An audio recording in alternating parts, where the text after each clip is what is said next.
Hello and welcome to Pickleball Therapy, the podcast dedicated to your pickleball improvement. I'm your host, Tony Roig. This is a special episode of our podcast. I am super happy to have with me Alec Martone from Fail First Project. Alec, how you doing today? Tony, absolutely fabulous. I feel like this conversation is well overdue since the last time that we met at the U.S. Open. I think it was a couple years ago now. At least 2 years, Alec. It's definitely overdue, and it's one of these things that's been on the back of my mind for a while. Yeah. And I finally, I think I asked Kylene from our team. I said, Kylene, will you please, you need to, I lost the contact information. I know it's called Fail First. Do your thing. So she did her magic, and here we are, Alec and me speaking on the podcast. Alec, tell us, I don't want to beat around the bush too much. I want to go right into Fail First because it's such a powerful, just, when the listeners heard Fail First Project, what in the world are we talking about? Just give us a little bit of a feeling for this Fail First Project, its idea, its progeny, and we'll start talking from there. Yeah, so I'll brief you a little bit about my story and why it resonates so close to me to give the whole picture.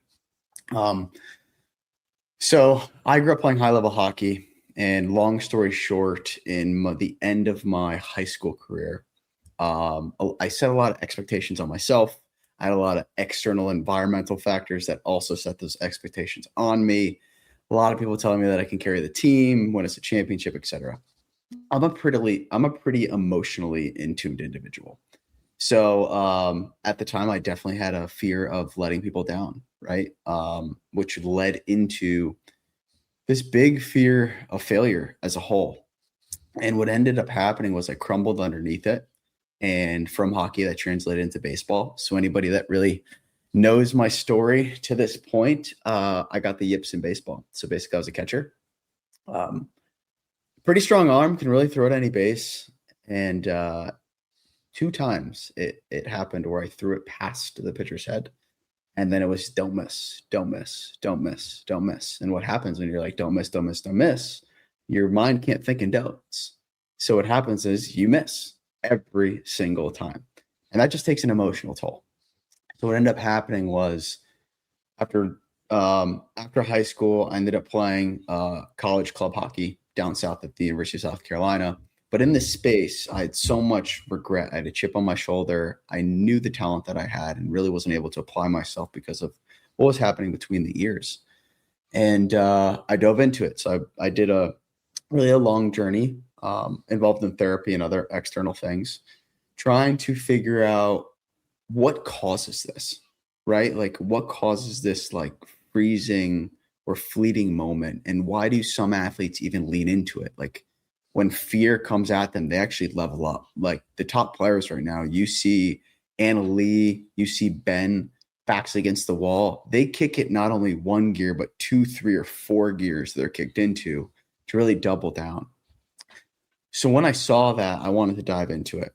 When I navigated all the emotions associated to that, I had a lot of people come to me and ask me, like, how are you carrying yourself differently? Meaning, like, they saw the work that I put in. They saw that I was very open about being an emotional individual and that I was carrying myself with a lot of confidence. And the question was, like, what did you do? So that led into me really sharing that online. So I did about 20 episodes on my own.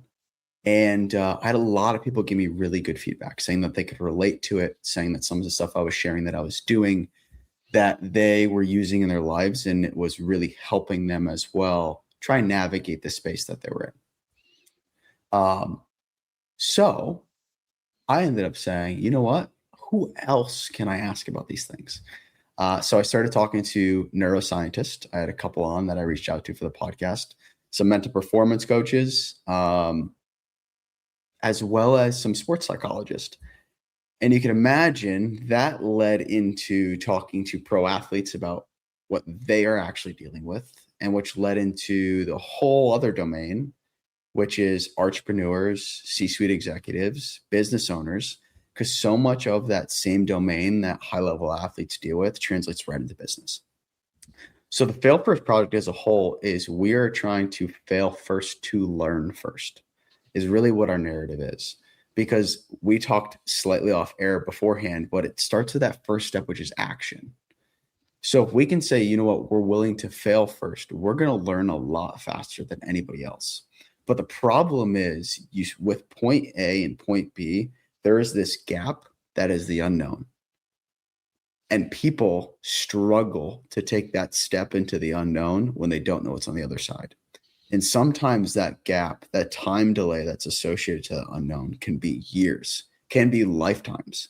And that's where you have conversations with people at 80, 85 saying, I wish I did this. I wish I did that, And those are the tough conversations to hear because they're approaching the end of this journey that is life. So that's where I, as a host of the podcast and with the Fail First Project as a whole, like, how can I have as many of these conversations as possible so that nobody has that long time delay where they have to look back on life and have regret? If there's anything that I could do, it is give people the ability to not have the regret when they're sitting in that seat at 85. So that's really our goal with the Fail First Project. Nice. That's awesome, Alec. And appreciate all the work you've put into it. You may not know this. We didn't talk about this earlier, but I've been on this podcast journey myself since 2020, and it started off similar to you. It started off as a personal journey. Basically, it was, I played tennis my whole life. Played reasonably competitively when I was a young person, and then picked it up again as an adult. Never had any mental side of the sport training, which is weird. I talked to friends of mine and they're like, no, never just, they taught us how to hit tennis balls, but not how to deal with stuff, which is like, okay, well, kind of important. But anyway, and no aspersions cast on the coaches that we had either, because, that they didn't know either. It's basically like the blind leading the blind to some extent on that stuff. So, appreciate all the work that you're putting in on that. So, but let me circle back to something. So it sounds like there's two, if I may, the way what I took away from your introduction to the Fail First Project, there's really two things that are maybe not focuses, but like areas of thought. So one is take action, right? So that's the avoiding the gap idea, right? The regret, take action even though it's uncertain. But I think inherent in that taking action is be prepared to fail, right? In other words, like accept that failure is maybe not even, I don't know how you think about it is, you think of failure is possible and it's okay if you fail, or failure is actually probable, particularly, if it's something new that you're doing. You and I talked a little bit earlier about some of the stuff that both of us are doing in terms of our respective spaces, right? And there's uncertainty in our life, right? In terms of like, will this work? Will that work? How should we do it? But being willing to fail, understanding that it's possible or maybe probable and willing to fail, I think is kind of inherent in the process, right? Yeah, the stat that I love to use, Tony, which so many people know, and it's why so many people hesitate to start businesses, is it's that 9 out of 10 businesses fail. It's actually higher than that. So for you to actually conceptualize the fact that 9 out of 10 businesses fail, when you start something new, there is a 90% chance that you are going to fail in the first time. 90%. 10% success rate. And the reason I like to use that stat is because a lot of people have heard that before, and it's very accurate. So to that point, it is a higher chance when you start something new that you're going to fail. So you kind of have to accept that failure is a part of the journey. It really, really is. But when you have most of these conversations with entrepreneurs, most of them do not have success on their first, second, or third go at it. To give a concept for a lot of the athletes that we talk about a lot is it's like, I'll relate directly to pickleball immediately. You are in a main draw. We're not even talking about qualifiers, main draw. What happens? Let's talk singles, but there's 32 people that lose. One winner. So same concept. 95% of that field is losing and one is winning. So the odds are stacked against you. But the point is, to your point, is if we can take consistent action, our stats get higher and higher and higher because our skills get better and better and better, right? So the more skills that we acquire, the likelihood of success that we have gets higher. So that's really why, to your point, there is two narratives. One is really being willing to fail. Do it, accept that it's a part of the process. lean into it anyways, because it's your best chance at learning. Like, you are going to learn so rapidly from failing. The second part, to your point, and I can't fully steal this concept, but I'm going to say it anyways. People call it like the AIM principle or the do something principle. So there's this really good book called The Subtle Art of Not Giving a Fuck by Mark Manson. One of the best books I've ever read. He also writes with such a comedic undertone, so it's a really easy read. He talks about the do something principle, which basically says, rather than like sitting around on your couch waiting for inspiration or motivation to go do something, the first step is the action. Take the action first. Inspiration is going to follow. You'll notice after multiple actions in a row, they're like, I could kind of do this. Like, what else can I do? And then that's where the motivation and the inspiration kicks in, is it's like, you notice that you can do things and you're kind of like, what else can I accomplish? Yeah, it's interesting. It's interesting because, you and I, we briefly, when we spoke earlier, we briefly touched on the subject that I've learned about recently, which is this idea of like, and I forget the gentleman's name that did it, but it's a philosopher who talks about like, basically puts her life in like a 4,000 week. You have 4,000 weeks basically, right? Which is, I guess that's 80 years roughly. So 4,000 weeks of time. And so, like it's like 4,000 sounds like a lot, but it really isn't. Once you take out like, sleep and, when you're a kid, you couldn't do anything anyway, whatever, all that stuff. So you only have so many weeks. And so, going to the point about the regret, right? It's like, why wait, right? To me, like I don't know if you've heard the concept Sonder, Alec, but I'm a huge fan of this Sonder concept, both outward and inward. So basically it's the idea that like, understanding that every person that you come across with has their own dreams, aspirations, their own, path through the universe, if you will.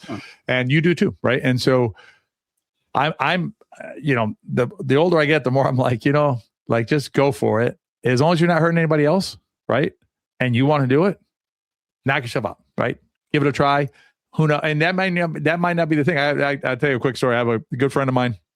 Actually, I'm going to send his podcast because we talked about it last week. And he's been like, frankly, just dicking around with like these ideas that he has for like a couple, 2-3 years now. And I told him, I'm like, I need a date and you're going to launch. He does woodworking and stuff on the side. It's not his main work, but he's trying to do it. And so I'm like, go to Etsy. It doesn't cost anything. And you're going to put one thing on there. I don't care what it is. I don't give a shit if it's like, a cutting board or whatever. You're putting something on Etsy and make it a price that like you can handle. So it's like, if you got to put a cutting board on there for $800 because that's how long it takes you to make it. Okay, but I'm there for $800. No one buys it. What'd you do? You just put something on Etsy and nobody bought it. No big deal. But it's interesting, right? How like you have these delays that are just until everything's perfect, until I know exactly the right number, until I know this. What are we doing? You'll figure it out as you go. So you know what? It's that, like, to your point, it's the fear of the unknown is really what it comes down to. And what I will say too is, like, even for myself and a lot of the conversations that we have, usually the barrier is some sort of financial instability. Like that sometimes is a huge barrier. So I don't know what the situation is with your friend with woodworking, but like, let's say he has a full-time job, full salary, right? That comfort that you currently have, right, doing the same thing every day, makes it really challenging for you to want to go do something else because you have this zone of comfortability. So like stepping outside of this zone of comfortability into the discomfort, that's the time delay we talked about. It's like, how long does it take you to step out of the comfort zone and into the discomfort to try? And sometimes it takes people years. I said lifetimes. But to your point, and oftentimes they never do, Alec. And that's where you're sitting there with like a, end of life, whatever the end of life situation is, because it's unavoidable, right? You have an end of life situation come up and you're like, oh crap.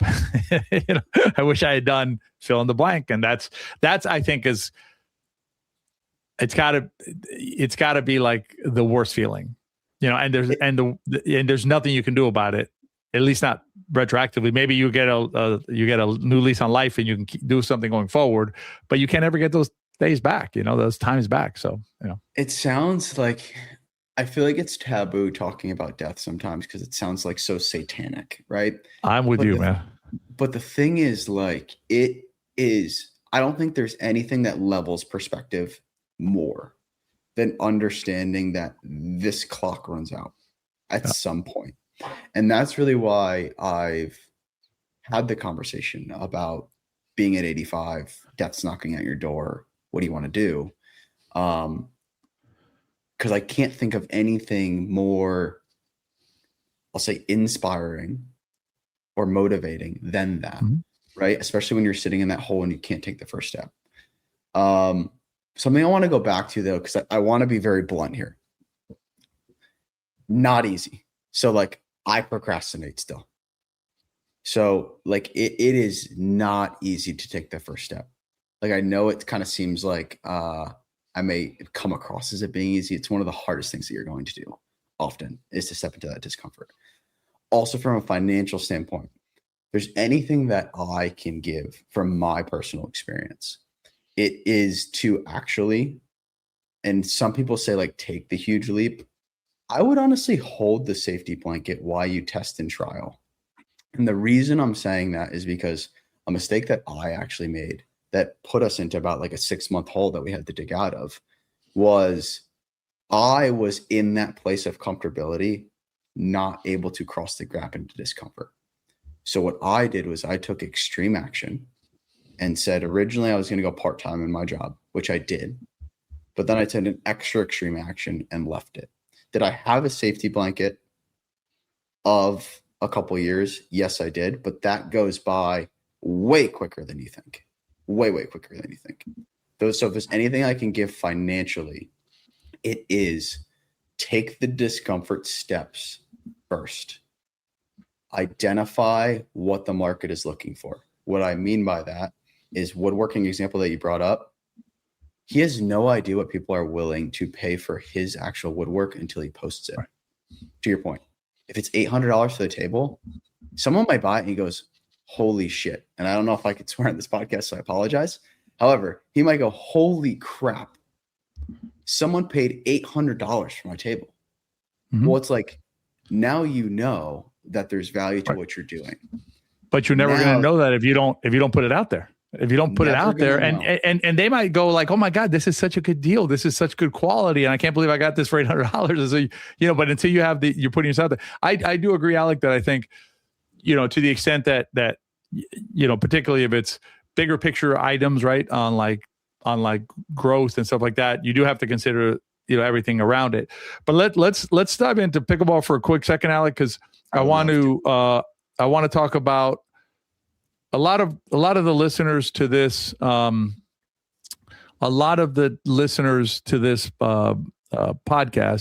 are not just, pickleball, they don't mess around with pickleball. They're like all in on pickleball, otherwise you don't listen to this podcast.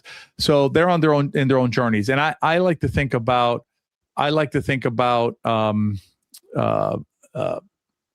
the mental side of pickleball. And you and I haven't had this conversation, but we just published our book, Pickleball Therapy, the book. So as I was writing the book, I think about the mental side of sports in 3 buckets. So one bucket is the easiest one to think about is play. So that's like the one you use while you're playing, how to focus, how to stay in the moment, like Ben John's taking as many timeouts every time he's back there, all that, that's all play, mental, super important and super helpful to your game. The other one is perspective. That's one where the book was written on. And that's like the bigger picture, right? That's the bigger, like you and the game and how you interact with it, the other actors in the game and how you interact with them and, how you feel at the end of a session. It's not about like the particular moments of rallies and stuff. And then the third piece, which is the one I want to touch on here, is progress, right? Or improvement. That's a whole, it has its own challenges, right? In terms of like you're trying to grow as a player. And so let's talk about that a little bit, because one of the things I think that can be scary for players, right, is like, you learned a certain way of doing things, right? And so a lot of times when players come to us, they want more. And so now they have to perhaps unwind some stuff or, take a couple of steps back, if you will. To me, they're still forward because they're making progress, but in their minds, they have to like undo a couple of things and it can kind of be scary. So let's talk a little bit, if you can, about like failing and this idea of growing in a sport, and maybe you can talk about some personal things that you've experienced in that world. Yeah. So what I would say first when it comes to progress specifically is that I frame this in my brain, and I've gotten this frame from other athletes. which is basically saying that as you climb in skill level, there are new rooms and doors that you need to open. What I mean by that is when you started as a beginner, everybody is allowed into that room. However, on the next room, there's a door there. There's a barrier for entry. So you need to acquire certain skills to unlock that door. Once you get into the next room, you need to acquire certain skills to get into the next room. The reason I'm getting at that is because when you're trying to find the key to each of those doors, you don't know what the key is. So therefore, the only way to find it is to take action in acquiring skills, right? So in order to gain progress, start somewhere on that first action, right? If there's anything that I could advise, it's asking questions to people around you, meaning like, be curious, go in with an open mindset, be curious, ask questions to people around you that are already doing it. So therefore, you now know what to go and work on. Okay, let me go work on this. So for example, let's talk, if we talk about pickleball one-on-one, and you go right to the serve, it's like, first off, everybody wants to get the serve into the box. And then it's like, okay, how can I be more accurate with my serve? Simple framework is like, pick a target on the court, right? Pick a little small cone on the court. When someone first hears that, they're like, oh my God, I've never done that before. And like, oh my God, I'm more accurate, right? Picking a spot on the court. So you're only acquiring that information by being curious and asking those questions. So if there's a summary in this entire thing of what you asked me on progress, it's curiosity is the number one thing that you could have. And each one of those rooms, when you get into them, is now new curiosity. You are no longer the expert. So you need to have curiosity to the next room. So let's say the first door is 3-0. The second door is 4-0. The third door is 5-0. And there's in-betweens, right? I would say there's more in between like 4-0 to 4-5 and then 4-5 to 5-0 and so on and so forth. But there is still a little bit of a gap too between like 3-0, 3-5 to 4-0 as well. So each one of those doors we need to be curious.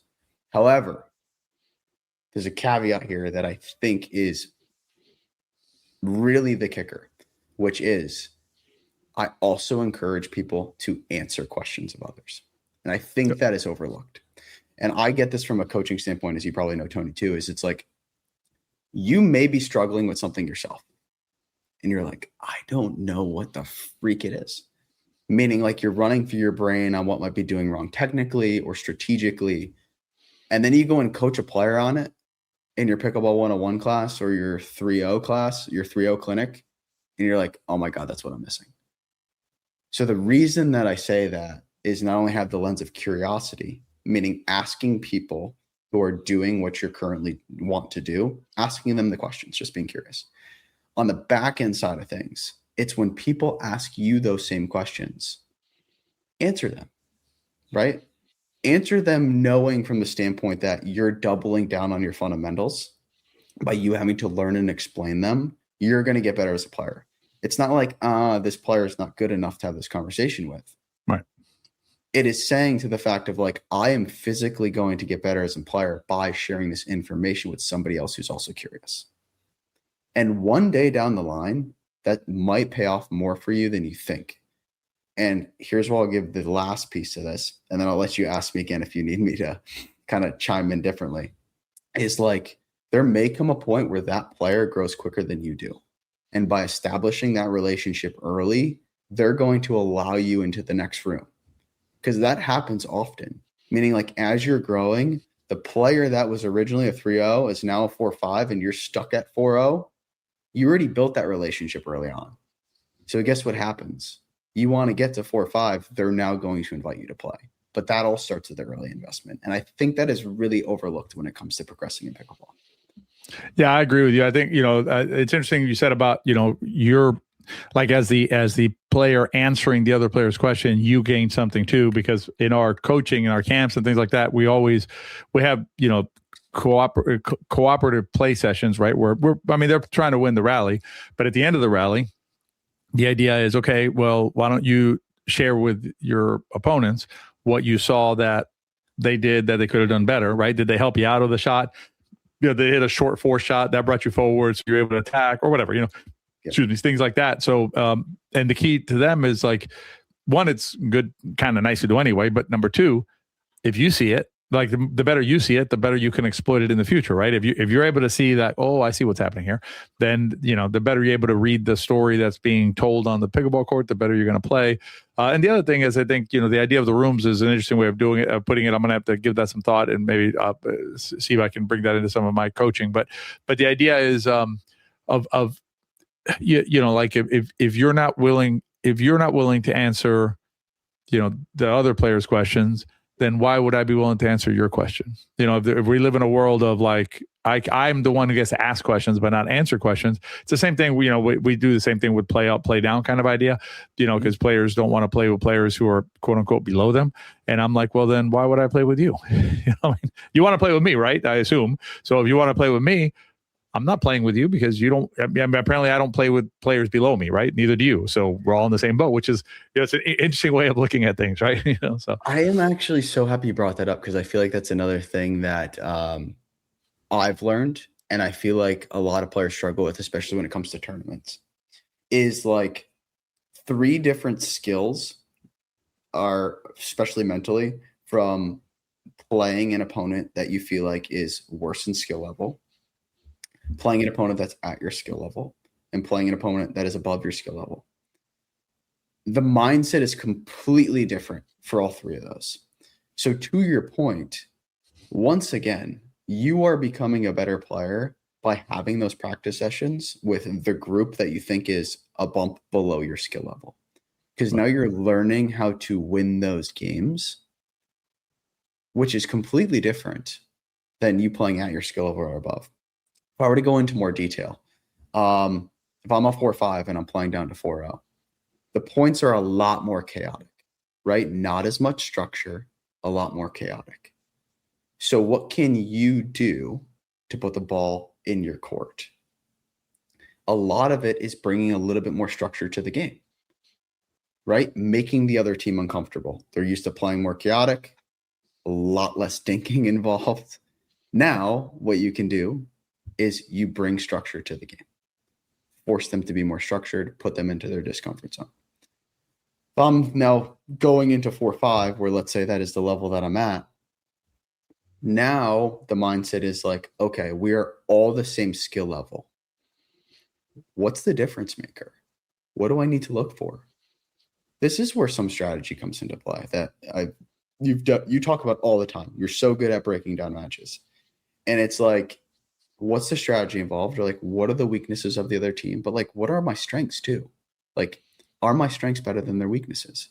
Right. But like that frame is different. It's not like I'm always identifying, like if I go back down to the level below at 4-0, it's not as complicated as a recipe as you may actually think. But if you go in there and just try and blast balls away with them, right, they're used to playing that game.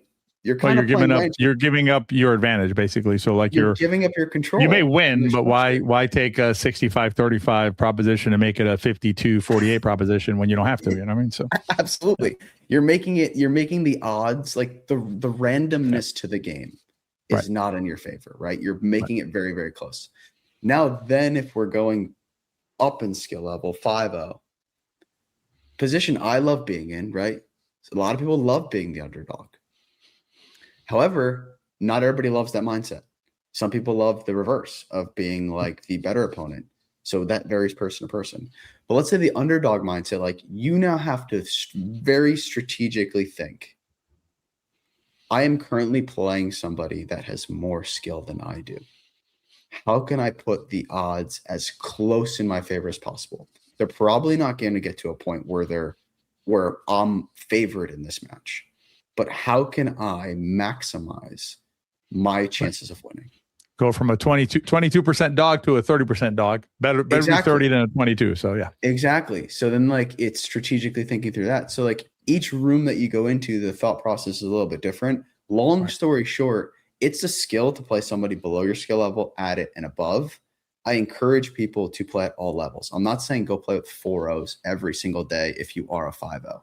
But you should be playing every so often down a skill level to keep hanging on to that skill and challenging yourself to think through, how can I still win these games even though there's a lot of chaos and randomness to it? Can I bring structure to them? That's and you can also, I mean, the other thing we always say is you can also work on other parts of your game. Like, I'll sometimes play some open play out there, and I'll just play a lot of soft game, a lot of trying to reset, just trying to like stuff that I don't in a against my guys that I play with and gals that I play with. I'm, you go up hot, I'm going hot back. We're gonna firefight, right?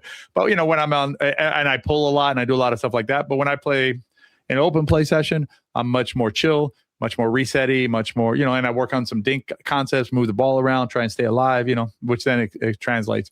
I'm going to tell you one more thing, and then I want you to, let me tee up the question, and I'm going to share something with you. And then we're going to give the everybody how to connect with Fail First. I want you to think about one other piece, if you can, Alec.